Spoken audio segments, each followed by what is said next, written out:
일본군 위안부 문제, 어제 극적인 연내 타결과 함께 국제적으로도 비상한 관심을 모았죠. 결론이 도출되기까지 어떤 과정들이 있었는지, 거둬들인 성과는 무엇이고 남아있는 숙제는 또 무엇인지 신중하게 짚어볼 때입니다.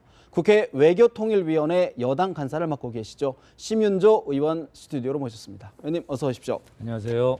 사실 전문 외교관 출신으로 또 특히 주일본 한국대사관에서 1등 서기관으로 근무를 하셨죠. 그렇습니다. 그래서 여러 가지 이번 위안부 협상 타결 뭐 남다른 좀 감회가 있을 것 같은데 저희들이 키워드로 몇 가지 질문을 좀 준비를 해봤는데요. 네. 먼저 좀 화면 보시고 저희가 좀 질문을 드리겠습니다. 네. 질문 한번 줘보실까요? 네. 광복 70주년. 사실 이번 타결이 이제 1991년 김학순 할머니가 이제 재기한 이후에 한 25년 만에 타결이 된 거 아니겠습니까? 어떤 감회를 좀 총평을 해주신다 그러면 어떨까요? 네, 그동안 그 위안부 문제와 관련했을 때는 93년도에 고노다마가 나왔고요. 94년도에 이제 무라야마 다마가 나왔습니다. 그리고 95년도에 일본이 아시아 여성 민간 기금이라는 걸 만들어서 위안부 문제가 일단락이 되었다 하는 생각을 많이 갖고 있었습니다. 예. 그러다가 2011년도에 헌법재판소에서 정부가 이 문제의 해결 노력을 기울이지 않는 것은 특히 제3자 중재를 포함해서 위헌이다 하는 판결을 낸 이후에 이 문제를 갖고 한일 관계가 상당히 경색 국면을 맞이했죠. 그것이 이제 이명박 정권 후반인데 여태까지 한 4년, 5년간 한일 관계가 매우 나빠졌습니다. 그래서 이번에 위안부 문제 해결은 그러한 한일 관계의 경색 국면에서 탈피하는 중요한 전기가 되었다. 네. 이렇게 저는 보고 있습니다. 네. 사실 이번에 여러 가지 이제 결과가 있지 않습니까? 한일 간에 이제 여러 가지 한 서너 가지 정도의 이제 성과, 합의 문구가 이제 작성이 됐는데 우리 정부가 이번 합의 문구에서 어떤 부분을 좀 주안점으로 둔 것으로 평가를 하십니까? 원래 이것은 과거 이제 사사의 안이라는 것이 네. 쭉 인구에 회자되어 왔는데 그게 말하자면 책임과 사죄와 보상 요 세 가지죠. 이 큰 틀 속에서 했지만 그것 중에서도 가장 진일보한 내용이다. 그리고 여태까지 한일 간에 협의할 수 있는 가장 최대치를 이번에 뽑아냈다. 이렇게 보는 네. 겁니다. 특히 아베 정권이 상당히 우경화 현상을 보이고 잘 아시다시피 고노다마에서 일본 군의 어떤 관여라든지 강제성 여부를 부인하려고까지 시도했던 정권이기 때문에 그러한 상황 하에서 최선의 결과를 도출한 것이다. 이렇게 보고 있습니다. 특히 의원님께서 보시기에는 요즘 보면은 세 가지 정도가 있지 않습니까? 이제 일본 정부 차원에서 책임을 통감한다라는 문구를 했고 또 총리 명의로 사죄와 반성을 표명한다. 한국에서 재단을 설립하고 일본 정부에 예산을 투입한다. 한 10억엔 우리 돈은 100억 원 정도를 출연을 한다. 이 부분인데 우리 정부 입장에서는 어느 부분에 좀 방점을 둔 것 같습니까? 다 중요하다고 보고요. 근데 특히 이번에 일본군 위안부 문제의 성격을 명시했다 하는데도 전 의미가 있다고 봐요. 일본 군이 관여를 했고 여성의 명예와 존엄에 상처를 준 문제이다. 네. 이러한 점에서 일본 정부가 책임을 통감한다 하는 겁니다. 일본 정부가 그런 책임을 통감한다는 걸 분명하게 했고요. 그리고 아베 총리가 내각 총리 대신으로서 사죄와 반성을 표한다. 사죄와 네. 반성의 마음을 표한다 했기 때문에 전에 사사의 안을 보면은 총리 서한으로 직접 위안부 개인들한테 그 사죄의 편지를 보낸다 이런 얘기를 했는데 그거는 이제 개개인에 대한 거 아니겠습니까? 그렇죠. 이건 전체적으로 국민에 대해서 아주 공개적이고 공식적인 내용이 되겠습니다. 그리고 그 일본 정부의 예산으로 위안부들을 위한 재단을 만든다 하는 것이 상당히 창의적인 해법이다 이렇게 봅니다. 과거에는 개개인에 직접적으로 주는 것만 생각을 했지 이렇게 하나의 재단을 만들어서 보다 영속적인 사업도 할 수 있도록 한 것은 매우 이번에 창의적인 해법이었다 이렇게 네. 보고 있습니다. 사실 여러 가지 긍정적인 평가가 또 있는 반면에 일각에서는 그래도 좀 아쉬운 것이 어떤 법적인 책임 그 부분을 좀 어떤 형태로 좀 명시했으면 더 좋았을 것 아니겠느냐. 특히 일본 위안부 피해 할머니들이 지금 그런 목소리를 내고 계시는데 그런 일각의 시각에 대해서는 어떻게 보십니까? 우리는 법적 책임을 넣고자 했던 것이고요. 일본은 도의적 책임이란 말을 쓰고 싶어 합니다. 그러니까 과거에 아시아 여성 민간 기금을 하면서 일본 총리가 그 위안부 할머니들께 편지를 보낸 적이 있습니다. 그 이후에 여러 총리가 역대 한 4명 정도의 총리가 편지를 보냈는데 거기에는 도의적 책임이라는 용어를 쓴 걸로 알고 있습니다. 따라서 법적 책임이냐 도의적 책임이냐가 상충하는 것인데 네. 교섭이라는 건 상대가 있는 거 아니겠습니까? 우리가 얻고자 하는 걸 다 얻을 수는 없는 겁니다. 그래서 저는 이번에 우리 대통령께서 커다란 역사적인 결단을 하셨다. 그래서 법적 도의적에 얽매이지 않고 전반적으로 책임이라는 단어를 그냥 썼다 하는 겁니다. 근데 중요한 것은 그 책임을 통감한 일본 정부가 무엇을 하느냐 하는 것이죠.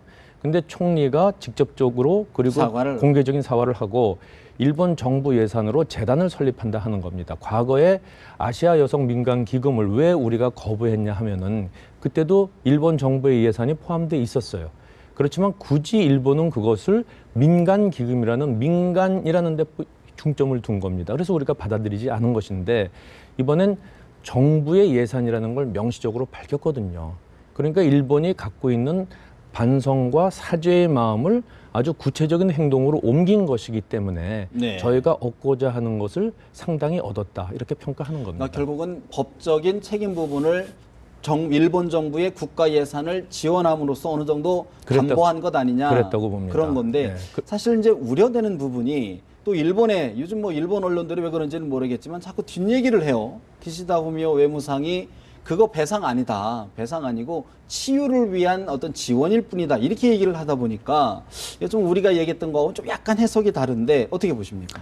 그것을 우리가 보통 이제 외교적으로는 이제 건설적 모호성이라는 단어를 씁니다. 서로 이 단어를 놓고 각자 자기한테 편하게 해석을 하는 것이죠. 근데 그 기시다 외상이 배상이 아니다 하고 얘기한 것은 본인의 입장을 얘기한 겁니다.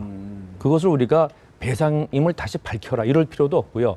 어디까지나 우리는 이것을 일본이 법적 책임에 준하는 조치들을 취하고 있는 것이다.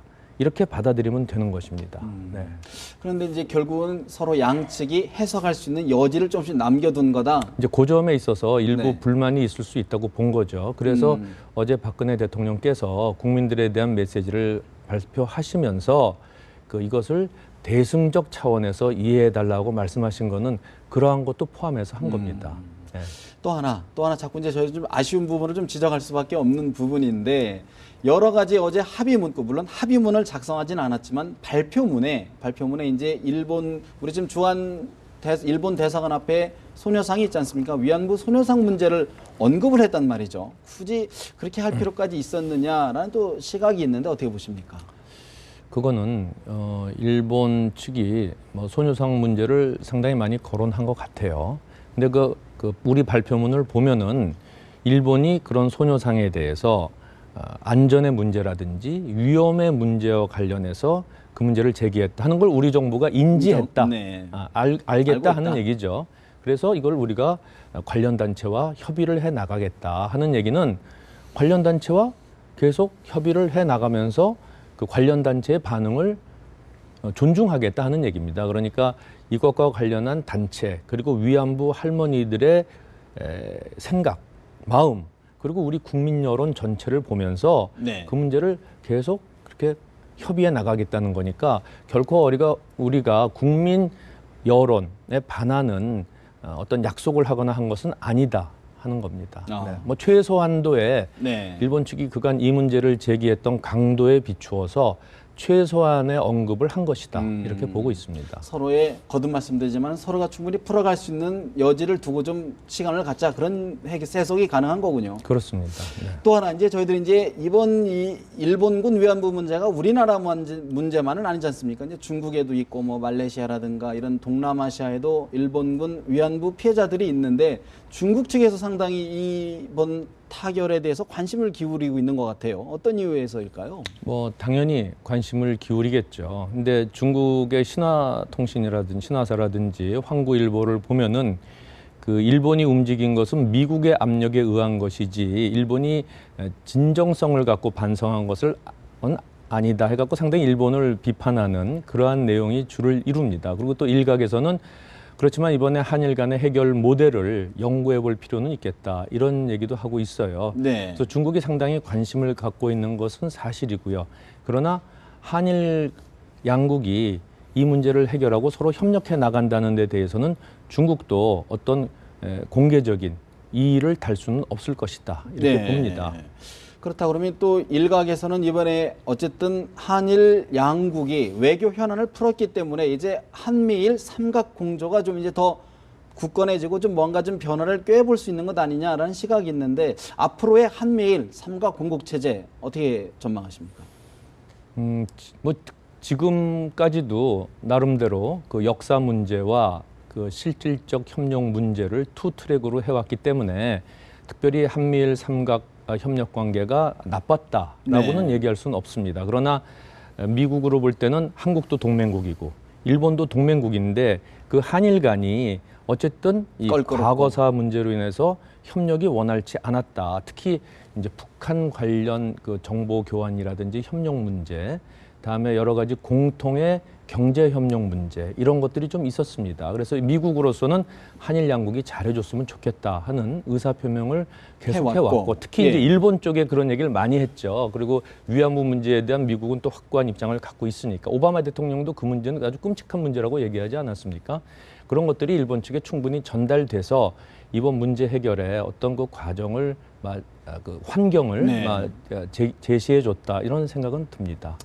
사실 아까 이제 박근혜 대통령의 외교적 결단이 있었다 이런 표현을 네. 좀 평가를 해주셨는데 사실 국회 차원에서도 국회 외교통일위원회 차원에서도 여러 가지 좀 뒷받침이 있었다라고 이야기를 들었는데 어떤 뭐 좀 공개해 주실 수 있는 비화가 좀 있을까요?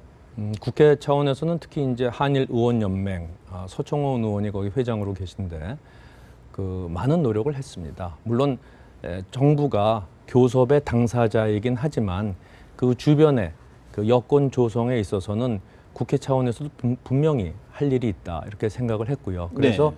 저희 한일 의원연맹이 그동안 뭐 상당히 상황이 어려웠을 때에도 저희는 일본에 가고 총회도 개최하고 하면서 아베 총리도 직접 만나고 하면서 이 문제의 해결을 아주 강력하게 촉구를 했죠. 네. 특히 우리 위안부 할머니들의 명예와 존엄이 회복될 수 있도록 그들의 상처를 치유할 수 있도록 일본 정부가 진정성을 갖고 이 문제를 해결해 다오 하는 얘기를 많이 했습니다. 네. 그리고 박 대통령께서 하신 그 대국민 메시지 중에 사실 굉장히 중요한 그 부분이 있어요. 그 별로 그게 그 언론에도 거론되지 않는데 제가 볼 때 굉장히 중요하다고 보는 거는 네. 다시는 우리 국민들이 피해받지 않도록 하겠다는 하겠다. 얘기가 있어요. 그 얘기는 뭐냐면은 이 위안부 문제가 왜 생긴 겁니까? 이건 우리나라가 힘을 잃고 나라를 빼앗겼기 때문에 생긴 겁니다. 근데 우리가 나라를 튼튼하게 하고 그리고 우리가 다른 나라한테 이런 침략 당하거나 어떤 우리가 뺏기지 않는다면 이런 일이 일어나지 않을 거 아니겠습니까? 그렇겠죠. 이거는 앞으로 우리나라를 잘 사는 나라, 강한 나라로 만들어서 우리 국민이 어떤 타국에 다른 국민들한테 피해받는 일이 없도록 하겠다는 굉장히 국가 지도자로서의 강한 결단력을 보여준 거거든요. 저는 네. 이것이 상당히 평가받아야 된다 이렇게 보고 있습니다. 마지막으로 이제 앞으로 모처럼 만에 정말 20년 넘게 갈등을 빚고 어떤 갈등의 돌파구를 열었는데 앞으로 좀 한일 관계 또 경계해야 될 부분 좀 더 발전시켜야 될 부분이 있다 그러면 어떤 부분을 좀 지적해 주실 수 있을까요? 지금 그동안 4, 5년간 그 양국 관계가 좀 경색되면서 제일 걱정스러운 부분은 일본 사회에 퍼져 있는 반항 감정입니다. 혐한 감정이라고까지 얘기하고요. 우리 제1동포들은 소위 그 일본 극우 단체들에 의해서 헤이트 스피치까지 당하고 있습니다. 지금 제1동포들이 이번 타결을 제일 기뻐하는 사람들 중에 하나예요. 그래서 그런 일반 국민들의 그런 우리나라에 대해서 떠나 있는 감정 이것을 다시 돌려야 되겠다. 지금 우리나라로 오는 일본인 관광객 수가요. 과거 1년 350만 명 정도 2011년, 네. 12년에. 근데 작년에 이게 200만 명대로 떨어졌어요. 무려 30% 이상이 감소했습니다. 그리고 일본이 우리나라에 대한 수출, 우리의 일본에 대한 수출, 교역교도 굉장히 많이 줄었고요. 그래서 이런 민간 차원의 교류, 인적 교류를 더 증진해서 양국 국민이 진정으로 마음의 화해를 해야 되겠다. 그래서 네. 설린 우호 관계를 만드는 것이 저는 가장 중요하다 이렇게 생각하고요.